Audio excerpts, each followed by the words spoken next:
तो दोस्तों, स्टोरी की शुरुआत रोमांटिक स्टाइल में होती है जब गगन अपनी चाची जी के रूम में घुसकर उनके साथ रोमांटिक होने लगता है। जब चाची सो रही थी, वो उनकी गुफा की अच्छे से खुदाई करने लगता है। जब तक चाची जागती, वो रूम से जा चुका था। जब चाची जागती है तो वो समझ नहीं पाती कि ये सब उनके साथ क्या हो रहा है। वो भागकर अपनी बहन रिया के पास जाती है और उससे बोलती है, रिया मुझे बहुत डर लग रहा है, मुझे बहुत ही अजीब अजीब से सपने आ रहे हैं। तब रिया बोलती है, दीदी वो आपने मेडिसिन खाई है ना, तो उसकी वजह से आपको अजीब सा लग रहा है। बस कुछ दिन की और बात है, उसके बाद आप अच्छी तरह से ठीक हो जाओगे। कहानी में आगे प्रिया एक्सरसाइज करके गगन के मन को बहलाने की कोशिश करती है और वो प्रिया को भाव भी नहीं देता, लेकिन फिर भी वो प्रिया को ये बताने की कोशिश करता है कि वो एक्सरसाइज गलत कर रही है। जिसके बाद वो कुछ पोजेस उसे बताता है ताकि वो ठीक से एक्सरसाइज कर सके, लेकिन वो एक्सरसाइज के जरिए गगन को बहलाने की कोशिश करती है जो उसे अच्छा नहीं लगता। और गगन बोलता है, ठीक है रिया, मैं यहाँ से जा रहा हूँ। लेकिन वो गगन का हाथ पकड़कर अपनी तरफ खींचती है और बोलती है, बताओ ना कैसे करना है। जिसके बाद वो बोलता है, प्रिया मुझे तुम में कोई इंटरेस्ट नहीं है। लेकिन प्रिया कहाँ मानने वाली थी, वो तो उसके साथ रोमांटिक होने लगती है। जिसके बाद गगन जबरदस्ती ही प्रिया से हाथ छुड़ाकर वहाँ से चला जाता है। अब रात में गगन को उसके चाचा जी के साथ में दिखाया जाता है, जहाँ पर वो ड्रिंक करके अनाप शनाप बके जा रहे थे। वो बोलते हैं, तेरी चाची के प्यार में मैं तो पागल हो गया हूँ।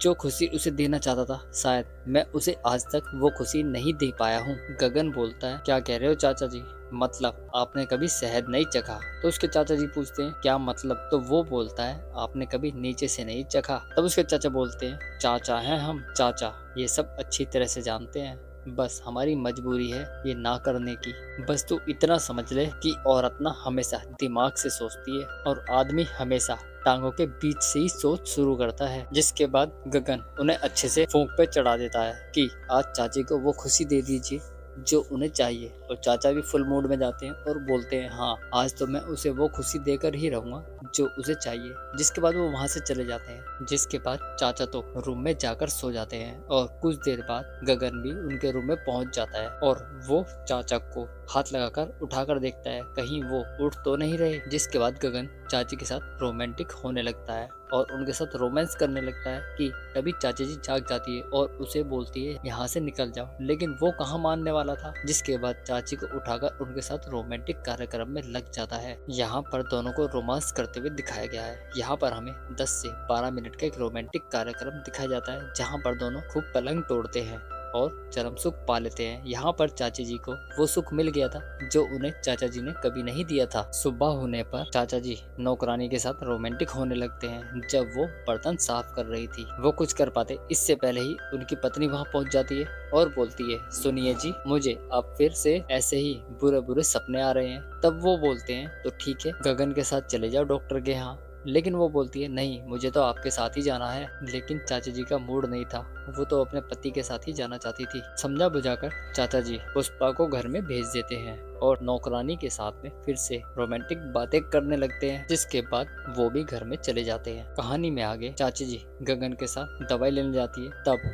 चाचा जी को खुला ऑफर मिल जाता है ताकि वो नौकरानी के साथ समय बिता सके। यहाँ पर वो जॉब से छुट्टी मार के सीधा नौकरानी के पास जाता है और रोमांटिक कार्यक्रम में लग जाता है। यहाँ पर हमें दोनों को रोमांस करते हुए दिखाया गया है। हम उन्हें रोमांस करते देते हैं और कहानी में आगे चलते हैं। वहीं गगन चाची जी को परेशान कर रहा था। वो बाइक के बार बार ब्रेक मार रहा था ताकि चाची जी उससे टकराए। तब चाची जी को गुस्सा आ जाता है और बोलती है, ठीक से चलाओ से, नहीं तो तुम्हारे चाचा जी को फोन कर देंगे। जिसके बाद गगन कुछ दूर जाकर गाड़ी को रोक देता है और बोलता है, मिलाओ चाचा जी को फोन। वो फोन मिलाने लगती है। तब उसका हाथ पकड़कर बोलता है, जितना तुमने हमें तड़पाया है, हम भी तुम्हें उतना ही तड़पाएंगे। जिसके बाद यहाँ पर दोनों काफी करीब आ जाते हैं। यहाँ से गगन सीधा एक झोपड़ी में चाची जी को ले जाता है, जहाँ पर वो उसके हाथ बांधकर उसके साथ रोमांटिक होने लगता है। चाची बोलती है, मैं तुम्हारे चाचा जी को बता दूंगी ये सब। लेकिन वो कहाँ मानने वाला था। वो चाची जी के साथ रोमांस करने लगता है। वहाँ पर दोनों खूब पलंग तोड़ते हैं और सुख पा लेते हैं। जिसके बाद वो घर वापस आ जाते हैं। घर पहुँचने पर गगन चाचा जी से बोलता है, चाचा जी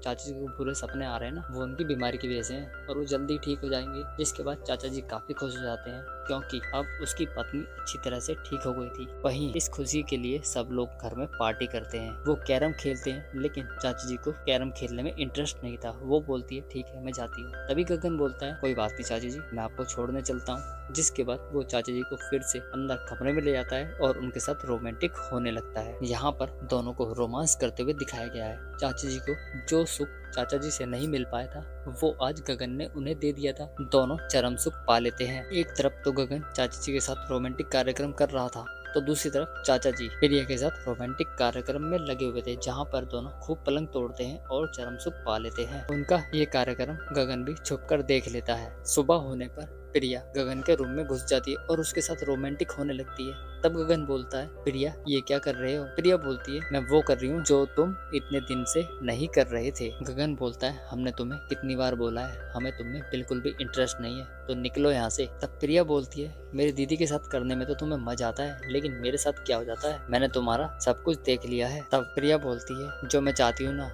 अगर तुमने वो नहीं किया ना तो मैं तुम्हारी बात सबको बता दूंगी। तब गगन बोलता है अच्छा बताओ तुम्हें क्या चाहिए? तब गगन बोलता है ठीक है तुम्हें जो चाहिए वो मिल जाएगा, लेकिन आज के बाद हमारे बीच में मत आना। जिसके बाद यहाँ पर हमें दोनों के बीच एक तकड़ा सा रोमांस देखने को मिलता है। कहानी में आगे गगन एक्सरसाइज करता है, तब प्रिया उसके लिए जूस लेकर आती है और बोलती है देखा तुम पर मेरा जादू हो ही गया। ये सुनकर गगन को गुस्सा आ जाता है और वो जूस उसके ऊपर ही फेंक देता है और बोलता है तुम्हें अपनी बहन को धोखा देते हुए शर्म नहीं आई? तुमने अपने जीजा के साथ ही ये सब कर दिया। तुम्हें खुद तो शर्म आते ही नहीं है, क्योंकि तुम जब अपने चाचा को धोखा दे रहे हो और यहाँ मेरे सामने ज्ञान पेल रहे हो, तुम्हें शर्म तो आती ही नहीं होगी। वहीं चाचा जी अपनी नौकरानी के साथ रोमांटिक कार्यक्रम में लगे हुए थे, जहाँ पर दोनों को रोमांस करते हुए दिखाया गया। उनका रोमांटिक कार्यक्रम चल ही रहा था कि अब प्रिया भी उनके रूम में घुस जाती है और वो नौकरानी को कहीं छिपा देते हैं। वो चाचा जी से बोलती है गगन ने सब कुछ देख लिया है जब हम दोनों कर रहे थे और उसे अब सब कुछ पता चल गया है। तब चाचा जी बोलते हैं कोई बात नहीं समझा दूंगा उसे, अपना ही बच्चा है वो तो। जिसके बाद वो गगन को फोन करते हैं, लेकिन गगन फोन ही नहीं उठाता। वो बोलते हैं चलो कोई बात नहीं बाद में समझा दूंगा, अभी कोई काम कर रहा होगा वो। जिसके बाद वो प्रिया को समझाने की कोशिश करता है, लेकिन उसे अब कुछ नहीं समझ आता। वो उनका दिलाया हुआ फोन भी देकर चली जाती है और बोलती है आज के बाद ऐसा कुछ नहीं होगा। आगे कहानी एक नया मोड़ ले लेती है, क्योंकि अभी तक जो भी पुष्पा के साथ हो रहा था वो ये सब ड्रामा कर रही थी, क्योंकि वो अपने पति की सभी हरकतों के बारे में जानती थी और ये सब अब गगन को भी पता चल गया था। गगन इन सब का पता लगाने के लिए चाची के पास जाता है, लेकिन चाची जी उसे सब कुछ बोल देती है और उन सब के बारे में बता देती है जिसके साथ उसके पति ने कार्यक्रम किया था। वहीं अब चाची जी समझ चुकी थी कि गगन केवल मुझे ही पाना चाहता था, इसलिए उसने ये नाटक किया था। जिसके बाद दोनों यहाँ पर रोमांस करने लगते हैं। यहाँ पर हमें दोनों का एक पलंग तोड़ कार्यक्रम दिखाया जाता है। दोनों सुख पा लेते हैं। इसी के साथ ही हमारे सीरीज की हैप्पी एंडिंग हो जाती है। तो मिलते हैं नेक्स्ट वीडियो में, तब तक के लिए धन्यवाद।